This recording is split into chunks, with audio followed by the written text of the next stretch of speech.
Mi vida por Yeshua de Nazaret. Cartas a mi amada esposa Miriam. Autora María Medina. Voz Salvador Corazón. Capítulo 147. Palabras sobre los escribas y fariseos. Terminado este episodio, terminadas mis palabras y enmudecidos ellos, nadie se retiraba, porque todo el mundo esperaba que los fariseos volvieran a debatir como estaban acostumbrados. Pero esta vez no fue así. Se habían quedado sin argumentos para responder y no quisieron, ante tanto público, recibir otra lección que pudiera desacreditarles aún más y prefirieron callar y esperar a que yo tomara la palabra de nuevo, cosa que hice a continuación para seguir poniendo en evidencia sus falsedades, su hipocresía y las obras no demasiado correctas que hacían. Y dije, dirigiéndome a los hombres y mujeres que allí se encontraban y refiriéndome a los escribas y fariseos: estos hombres que se han sentado en la cátedra de Mosé os están hablando de las leyes de nuestro pueblo. Es cierto que las leen al pie de la letra, aunque no las hayan interpretado como quiere el Padre. Guardad lo que os digan en lo que se refiere a los textos sagrados que os enseñaron, pero no les imitéis en sus obras, porque ellos dicen y no hacen. No son los justos a los que Mosé transmitió y encomendó sus instrucciones para ser enseñadas a los hombres. No siguen sus preceptos, sino que os han cargado de innumerables leyes y cargas tan pesadas que os hacen imposible avanzar, que os han apartado del auténtico sentido de la ley de Dios. Pero sin embargo, y a pesar de esto, ellos no cumplen con estas cargas, porque sólo actúan de cara al exterior, sólo actúan para ser vistos, ni siquiera por convicción de estas leyes incorporadas durante siglos de vacío, sino para que los hombres vean lo piadosos que son. Hacen más ostensibles sus signos judíos, sus vestimentas, prolongan los flecos de sus túnicas para que todos puedan ver su categoría. Se sientan en los primeros asientos en los banquetes y en las sinagogas. Les gusta lucirse como pavos reales para demostrar así al pueblo sus altas posiciones y su gran sabiduría, y se pasean por las plazas saludando a unos y a otros y exigiendo de los demás sus reverencias, su acatamiento y su constante reconocimiento de los altos lugares que ocupan en nuestra sociedad.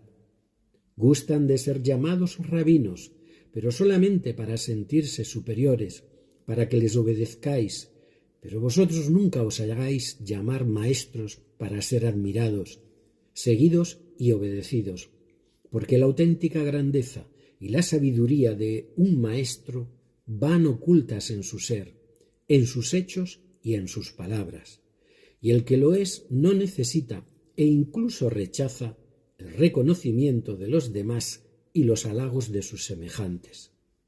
Los maestros trabajan para llevar el conocimiento a los corazones de sus estudiantes, nunca para ser alabados ni reconocidos, ni temidos incluso por sus hermanos.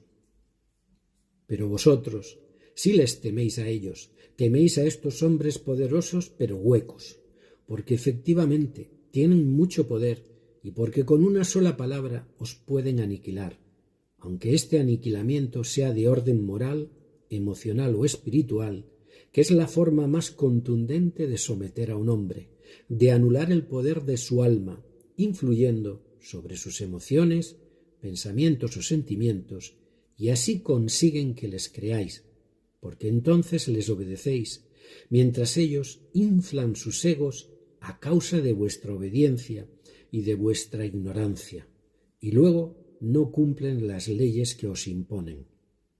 Jamás llaméis Padre a nadie sobre la tierra, excepto a aquel hombre que os dio el ser, porque Padre solo hay uno y está en los cielos. No os hagáis llamar doctores, porque uno solo es vuestro doctor, el Masiaj, y uno solo es vuestro guía. Y tampoco penséis en que sois los más grandes, porque el que sea el más grande entre vosotros será vuestro servidor, no a quien sirváis. Y el que se ensalce a sí mismo por sus obras o por su sabiduría, será humillado, porque las cualidades humanas de cada uno no deben ser publicadas por uno mismo, sino ser reconocidas naturalmente por los demás. El que tiene que decir a sus hermanos lo que es, como persona, su gran conocimiento, su sabiduría, carece de ellos. No los tiene realmente, sino que es él quien necesita creerlo, y lo único que tiene es una inseguridad en sí mismo muy grande, porque el que es poseedor de unos hitos conseguidos por evolución no necesita ni contárselo a sí mismo ni contarlo a nadie, sino simplemente ser y existir con estas cualidades y expandirla en su entorno y aplicarlas en su vida de una manera natural. Y ciertamente estos falsos ídolos de barro caerán solos cuando llegue su momento y serán ignorados por todos, mientras que a los auténticos seres con valor silencioso les será otorgada la admiración y el respeto por parte de los hombres, que sabrán reconocer en ellos su auténtica valía, sin ricos vestidos, sin palabras grandilocuentes, sin grandes demostraciones de ninguna clase, porque para ser ellos, con su verdadera grandeza, no necesitan pregonarla ni imponerla a los demás. Las personas de alrededor nuestro escuchaban interesadas, porque yo estaba haciendo un retrato exacto de sus dirigentes espirituales, y éstos no hablaban, pero sus caras eran la fiel expresión del odio que sentían, porque hubieran querido eliminarme allí mismo, delante de todos. Vi entre sus grupos a Yosef de Ramatayín, a Nicodemo y a otros amigos que asistían impasibles a este discurso, y en sus caras lo que había era miedo, porque sabían que yo estaba cruzando todas las rayas rojas, que estaba poniendo en peligro mi seguridad y mi integridad física. Y tampoco abrieron la boca para decir nada, no pudieron. El Padre había impuesto un silencio sobre todos para que yo pudiera expresar todo lo que la gente tenía que conocer y para recorrer la recta final de mi destino. Continué hablando, dirigiéndome después a todos los escribas y fariseos que estaban allí presentes, y les dije que estaban cerrando el paso de los hombres al reino de los cielos. Ni entraban ellos ni permitían que los demás lo hicieran. Atraían a los hombres hacia sus doctrinas erróneas y equivocadas, para dejarles luego paralizados y en la oscuridad. Entre el auténtico significado del templo, el amor al Padre y el dinero, se inclinaban siempre por éste, dando mayor santidad y prioridad a todo lo relacionado con los ingresos que ellos obtenían. Escribas, sacerdotes y fariseos, por medio de los fieles creyentes y utilizando la adoración a Dios, porque incluso llegaban a decir al pueblo que el que hiciera una oración en el templo no iba a conseguir nada, solamente aquel que hiciera una ofrenda o aquel que diera un donativo. Les dije que estaban ciegos, que solamente pensaban en las ofrendas que el pueblo hacía, antes que en el altar en el que se hicieron y hacia quien iban dirigidos. Les acusé de dejar a un lado la justicia, la misericordia, la lealtad y el amor de la ley, para ocuparse solo de los beneficios materiales que les proporcionaban los sacrificios del pueblo.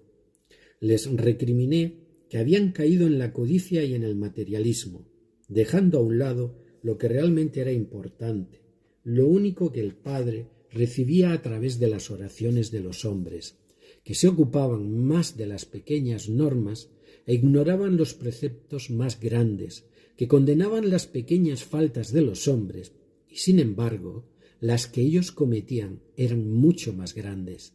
Les dije que vivían dedicados solo a brillar exteriormente, cuando sus almas estaban sucias, porque ni se ocupaban de ellas. Les dije también que lo necesario y justo era limpiar estas almas para que el exterior brillara solo.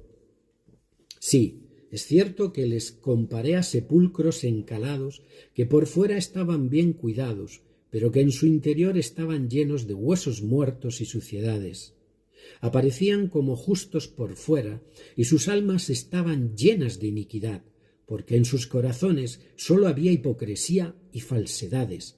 Les acusé de mentir al proclamar que si ellos hubieran conocido a los profetas, a los que sus padres asesinaron, ellos no lo hubieran permitido, cuando estaban declarándose herederos de aquellas infamias.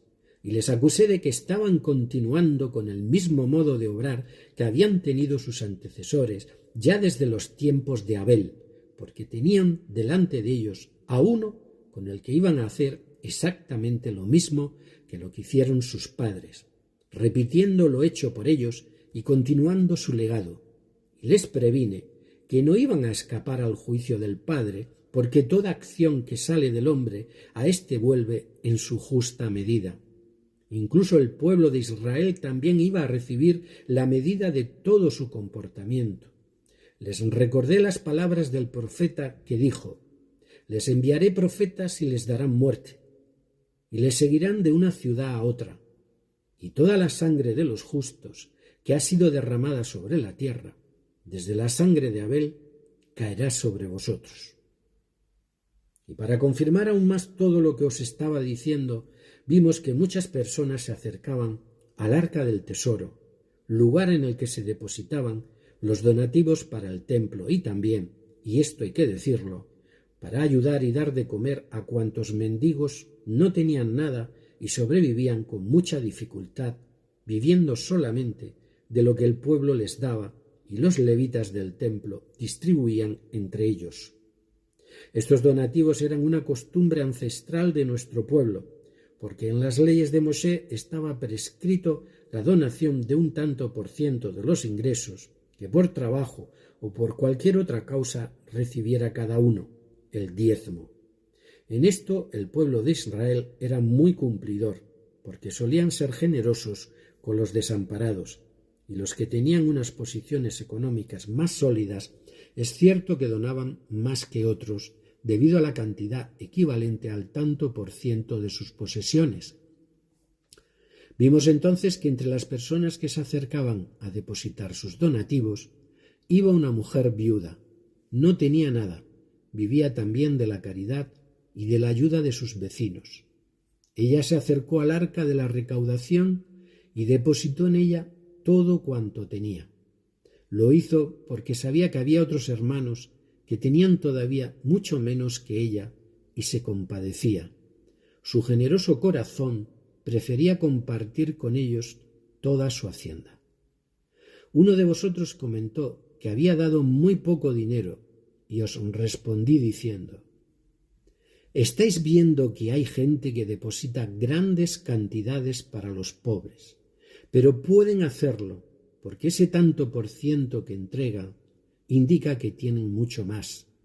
Dan de lo que les sobra y no se perjudican en nada, porque su vida está asegurada económicamente. ¿No es cierto? Sin embargo, esta pobre mujer ha dado todo lo que tenía, aunque fuera poco, y que esta limosna es 1000 veces más valiosa a los ojos del Padre que la de muchos a los que les sobra el dinero. Su alma es generosa y eso es lo único que a Dios importa. Y este episodio os dio que pensar en el valor para el alma de lo que ella había hecho. Con todo mi amor, Yeshua.